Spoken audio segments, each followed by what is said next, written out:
감사합니다. 다음은요, 3일 소관장이신 새한당 위덕수님께서 보호국사에 관하여 오늘 해주시겠습니다.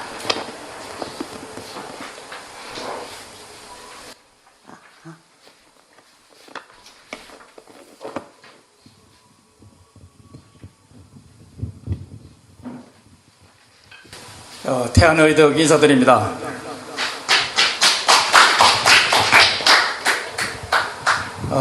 우리 속가에서는 속가대로 우리가 조상이 있기 때문에 이 세상에 태어났습니다.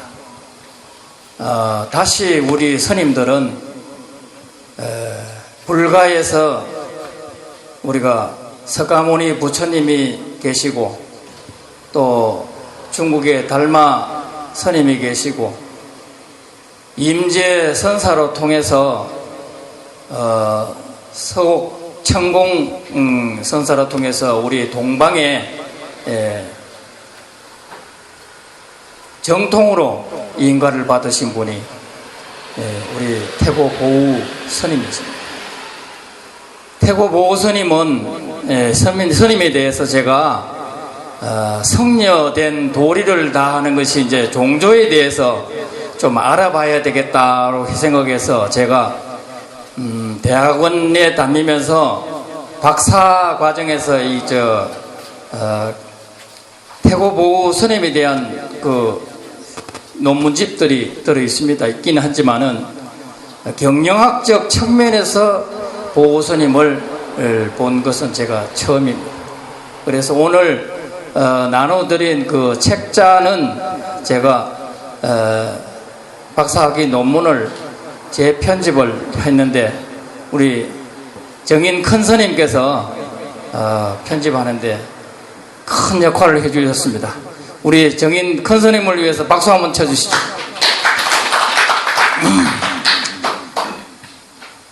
원래 이걸 강의를 하려면 한 몇 시간 걸쳐서 이렇게 해야 되는데 오늘 우리 보우 국사님 달해지를 맞이해서 식전에 간단하게 한 30분 동안 말씀해 주십사 하는 그런 부탁의 말씀이 총무원장님과 총무부장님으로부터 며칠 전에 받았습니다. 우리 법륜종이 의 기상이 꿈틀거리고 있는 것을 제가 느낍니다. 9월 24일 날 탑정호 영산제 및 논산시민 문화 축제를 아주 성황리에 마쳤습니다. 이것은 우리 법륜종이 의 기상을 대내외적으로 크게 더 높였다라는 그런 생각을 가지고 있습니다. 그리고 종단이 주최하고 주관하는 행사에는 대외적인 이미지와 위상과도 아주 직결됩니다. 그래서 이러한 행사가 있을 때는 우리 종도님들이 자발적으로 적극적으로 참여해 주셔야 됩니다. 그 행사의 목적과 취지에 상관없이 사람이 적게 되면은 모인 인원이 적게 되게 되면은 그게 퇴색이 됩니다.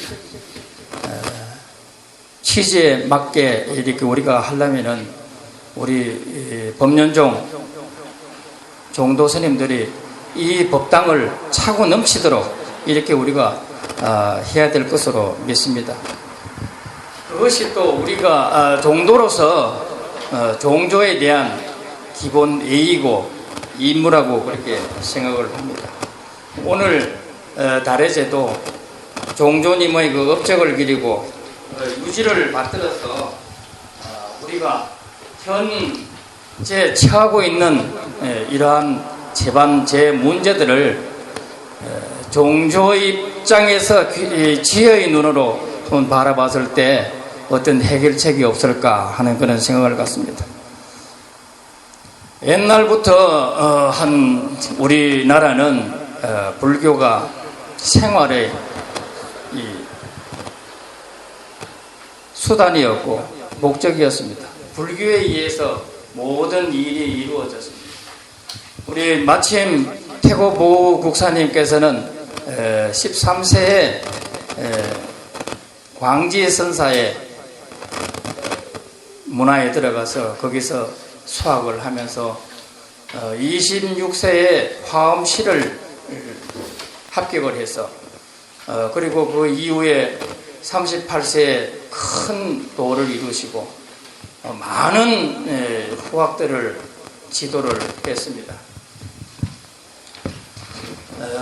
그리고 중국의 무극선사라는 분이 우리나라의 큰 스님들을 두루 예방하는 그런 자리가 있었는데 거기서 무스님의 추천으로 원주로 중국에 가서 서곡 천공 스님으로부터 주장자를 인가를 받았습니다. 그때 태고 암가를 적어가서 법문하고 대담도 하고 이렇게 해서 그분이 자기는 이제 두 다리를 뻗고 갈 수 있다. 동방으로 나 이 법이 전달됐다고 이렇게 말씀을 하셨습니다. 그래서 원나라에서는 황제가 태고 보국사의 깨달음의 경지를 알고 양명사라는 큰 사찰에 주지로 임명을 해주셨습니다. 거기서 황제를 비롯해가지고 문무 백관들이 다 모이고 큰 스님들이 다 모인 상태에서 대당 법회를 주인공으로서 그렇게 했습니다. 그 당시에는 기황후가 큰 역할을 할 수 있었겠습니다만은 그걸 공민왕이 그 당시 지금 시간이 없기 때문에 시대적 사회적인 그런 것은 생략을 해가지고 조금 이해가 좀 어렵습니다만은 몽고의 침략으로 우리나라가 부마국이 되었습니다. 그래서 우리나라의 왕이 되려면은 몽고 사람의 이 공주를 부인으로 맞이해야 돼요. 그래서 그런 이제 왕자를 한 명을 인질로 원나라에서 가지고 잡아갔습니다. 그 인질의 대상이 공민왕이었습니다. 공민왕이 많은 세월을 홀로 원나라에서 지내면서 큰 법회라든지 이런 것을 보고 느낀 바 자기의 서성으로 보호스님을 삼아야 되겠다 이렇게 작심을 하고 공민왕이 그동안에는 몽고의 여자를 공주로 삼지 않겠다는 그런 생각을 가지고 있었는데 계속해서 왕의 자리를 다른 사람이 넘어가면서 보고 결국은 노국 공주를 부인으로 맞이해서 국민왕으로 그렇게 등극을 했습니다. 그 전에는 전부 다 충자가 들어갑니다. 원나라에 충성을 당한다는 그런 뜻으로 임금의 앞자리에 충자가 들어가고 그러다 보니까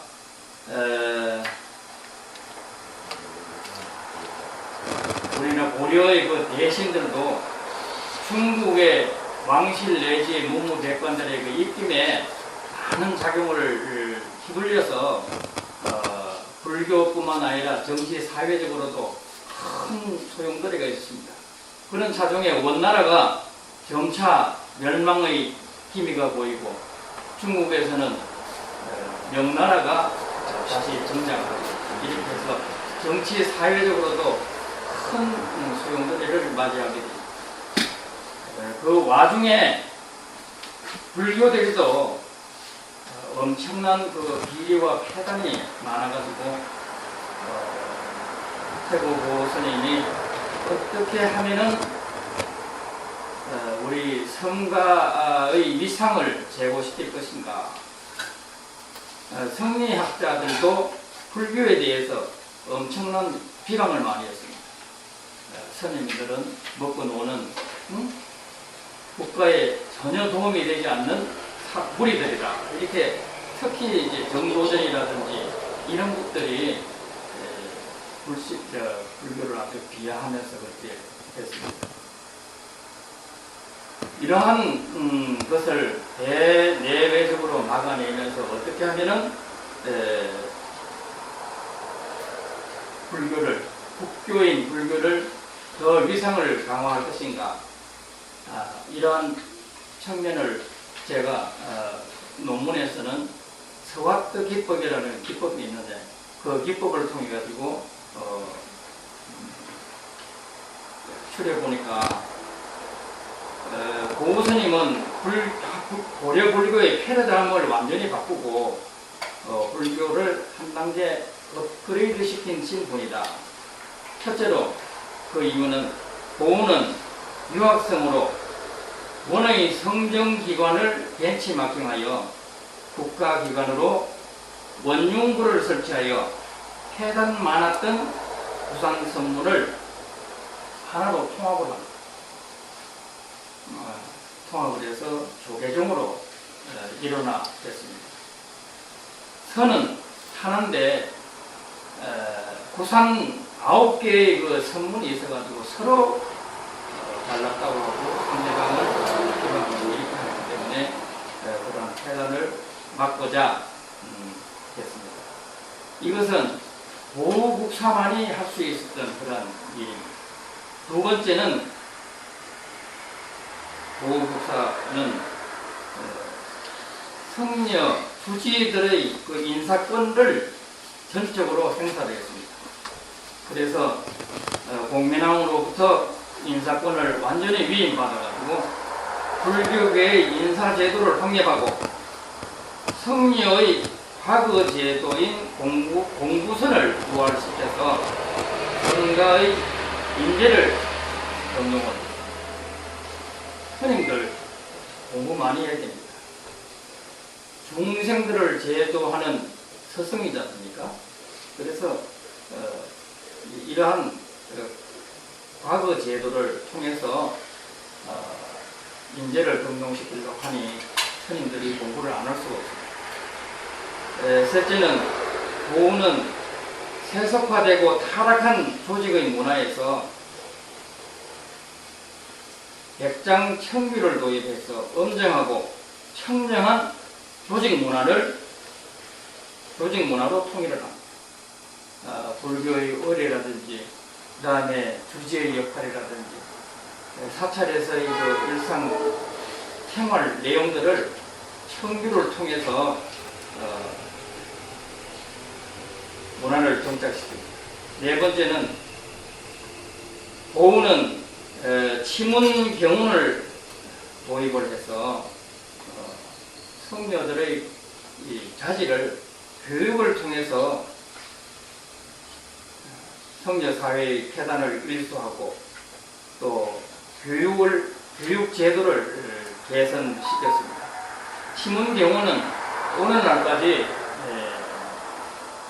성녀들이 반드시 읽어야 되는 필수 과목으로 되어 있습니다. 교육 과정에 포함되어 있습니다. 마지막으로 보호는 불교계의 핵심 역량을 간화선에 집중해서 선풍을 진작하는 등 대중들이 행복한 삶을 향유하도록 그렇게 기도합니다. 태국 보호스님은 공민왕에게도 똑같은 잣대로 이야기를 합니다. 공민왕으로 하여금 인재를 잘 등용해서 나라를 편안하게 하는 것이 참 중요한 일이다라고 이야기를 했습니다. 보호 그 시대는 고려 말이 우리가 역사적으로 많은 공부를 통해서 알고 있습니다만은 참 혼란한 그런 시대였습니다. 전쟁도 많았고 그러한 혼란한 시기에 큰 스님이 등장을 해서 우리 불교계를 안정시키고 그렇게 해나갔다는 것에 대해서 후손의 한 사람으로서 자부심을 합니다. 그리고 두 번째는 종조 보호스님의 지혜의 눈을 통해서 우리 21세기의 불교 경영 전략을 제시해 봤는데 지금 현 사회는 신자유주의라든지 또 러시아와 우라크의 전쟁의 폐단 이런 것을 해가지고 다른 나라가 싸우는데 현재 우리나라가 엄청나게 힘든 그런 걸 봅니다. 북한은 호시탐탐 핵무기를 개발해가지고 우리를 완전히 표적으로 삼고 연습을 하고 있습니다. 이러한 전방지로 사회적인 갈등과 양극화를 확대시키고 있는데 그 대안으로 우리가 가져야 될 것이 뭐냐? 지도자의 리더십과 자기 경영 그리고 상생 행복 경영과 녹색 경영을 한정해가지고 말씀을 드리겠습니다. 그런데 지도자의 리더십의 시대입니다.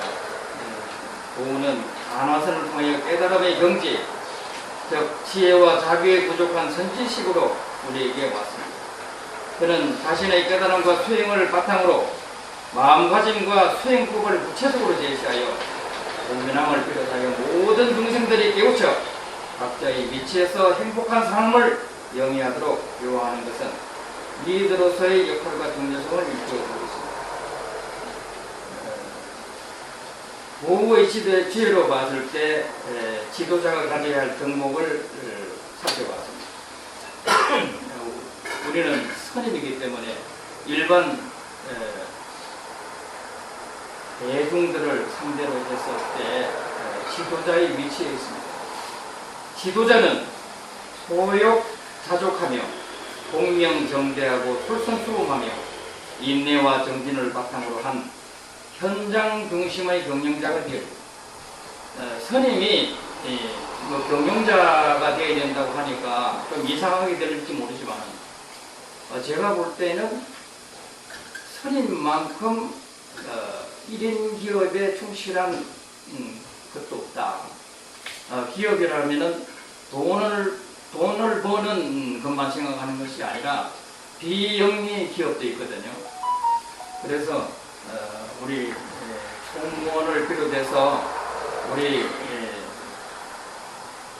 각자가 소유하고 있는 삶에 이르기까지 현장 중심의 경영자가 되어 두 번째 지도자는 조직의 미래에 대한 비전을 제시하며 임재스님의 추처 작주하는 마음으로 지도력을 행사하되 집착하지 않고 구성원을 섬기는 봉사정신으로 충만해야 됩니다. 이건 상당히 중요한 겁니다. 우리 법륜종이 사함이 한 200개도 채 안 되는 걸로 저는 알고 있는데 이게 좀 빨리 좀 커야 됩니다. 키우려면 어떻게 해야 되느냐. 총무원에 종사하시는 분, 또 각 단위 장을 맡고 계신 분들이 분발이 촉구됩니다. 어떻게 하면은 사암의 주지 스님들하고 서로 상호 소통이 원활하게 되어야 될 건가 하는 것은 집행부가 명심해야 될 사안입니다. 오늘 우리 다례제를 하고 있습니다만은 다례제를 하는 것을 한 달 전부터 이거 홍보해야 됩니다. 저한테도 문자 메시지도 안 왔어요. 법륜 윤수에 계속 때려야 됩니다. 이 총무원장님을 비롯해가지고 집행부에 있는 간부 스님들 진짜 이거는 정신 차려서 종도들하고 총무원에서 법륜종에서 행사하고 있는 내용들을 낱낱이 종도들에게 보고를 해야 됩니다. 종도가 있어야 법륜종이 있거든요. 종도가 없는 법륜종은 있을 수가 없습니다. 그래서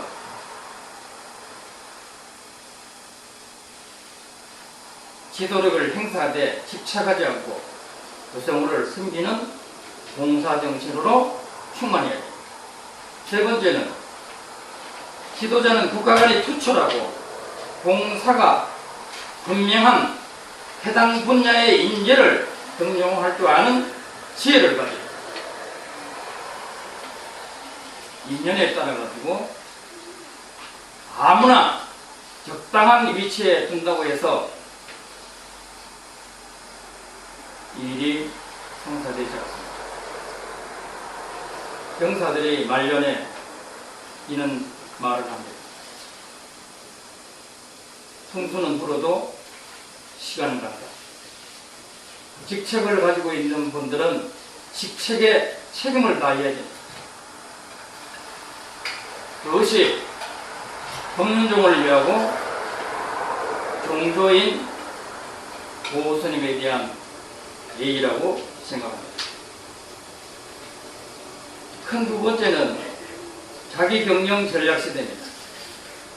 보호가 철저한 자기 경영으로 깨달음, 즉 완전한 행복을 성취하듯 불교적 사고의 전환으로 이 시대의 선지식이 될 수 있습니다. 그 해답은 외부 어디에서 있는 것이 아니라 자신의 내부에 있습니다. 자기 경영 전략으로 선지식이 쓸 수 있는 방법은 다음과 같이 제시합니다. 자기 경영은 기업의 목표가 있듯이 자신의 뚜렷한 정체성과 분명한 비전을 경영해야 됩니다. 우리 조직만 비전이 있는 것이 아니라 개개인이 가지고 있는 정체성과 삶의 사명감을 완수해야 된다는 이야기입니다. 두 번째는 불교에서 자기를 찾는다는 것은 자기의 일을 찾아 내가 바로 내 자신의 CEO라는 정신으로 실천해야 합니다. 내 인생은 그 누구도 대신해 줄 수 없는 거기 때문에 내 스스로가 내 인생에 대해서 책임을 지는 겁니다. 후회 없는 생을 사는 것이 중요합니다.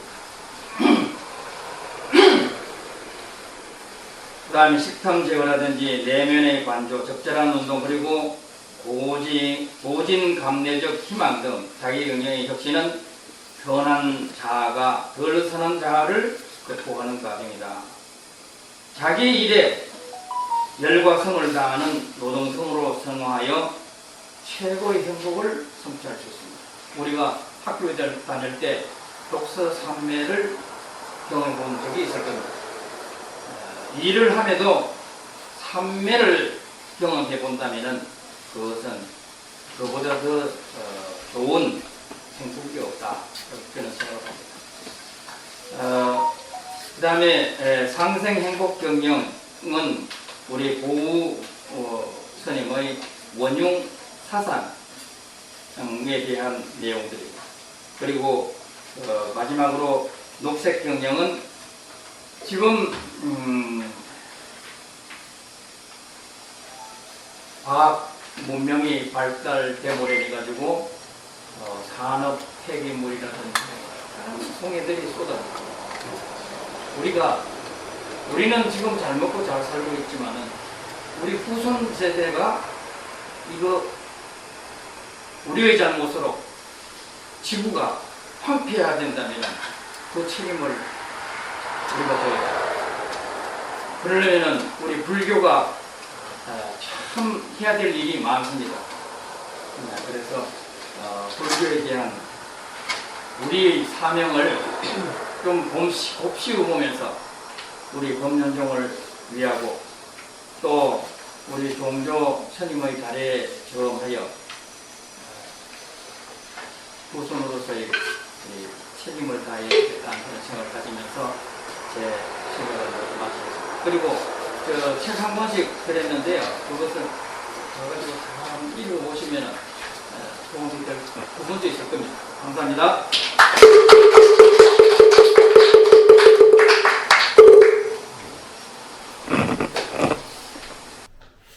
네, 한국불교 법문동의 중조이신 우리 태고 보국사 중조님의 뜻을 받들어서 앞으로 우리 법륜종이 나아갈 길에 대해서 귀한 말씀 해주신 우리 태안당 의덕스님께 감사 말씀드립니다.